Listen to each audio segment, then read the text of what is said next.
حضرت عثمان غنی رضی اللہ تعالیٰ عنہ کی بات چل رہی ہے.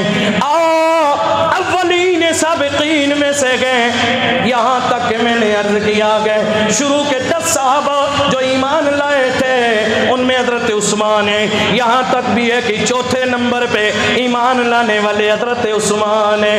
اوے حضرت عثمان ایمان لانے میں اتنے مضبوط تھے.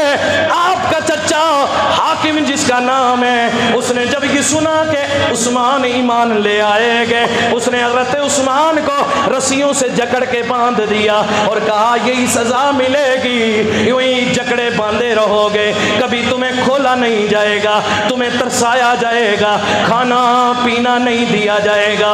اے عثمان چچا کی بات مان لو, جس دین کو قبول کر لیا گئے, جس نبی کی محبت کو سینے میں ڈال لیا گئے, اسے چھوڑ دو, تمہاری رسی کھول دی جائیں گی. لیکن حضرت عثمان کا جواب یہ تھا, اوے تو جو چاہے وہ کر لے, جو آزمانا ہو آزما لے, جو ستم ڈالنا ہو ڈالے, جو ظلم کرنا ہو کر لے, اپنی تمام آرزویں پوری کر لے. لیکن یہ وہ عثمان ہے جس نبی پہ ایمان لے آیا ہے, اس کی بوٹیاں بوٹیاں الگ ہو جائیں, اوے اس کے جسم کے ٹکڑے ٹکڑے کر دیے جائیں, پھر بھی پوچھا جائے عثمان دل سے ایمان نکال لے, عثمان کی بوٹیوں سے بھی آواز آئے گی یہ سب کچھ حضور پر قربان ہے.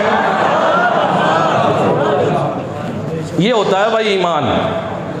گھر والے ظلم ڈالتے ہیں, اور یہاں تو جناب والا لوگ ذرا سی ہوا چلتی ہے تو بدل جاتے ہیں, دائیں بائیں الٹی سیدھی باتیں بھی قبول کر لیتے ہیں, ایمان میں ڈگمگا جاتے ہیں, ایک دم قدم لرز جاتے ہیں. بابا یہ کیوں؟ اور نہیں جناب والا بڑا خطرہ تھا, حالات ایسے تھے ویسے تھے یہ تھے.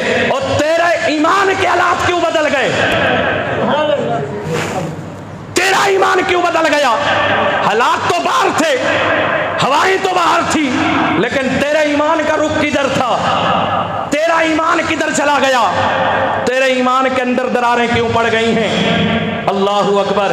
حضرت عثمان غنی کی سیرت آج بھی ہمیں سبق دیتی ہے, یہ پیغام دیتی ہے, لوگوں اگر حضور سے وفا کرنی ہے تو آخر دم تک کرو.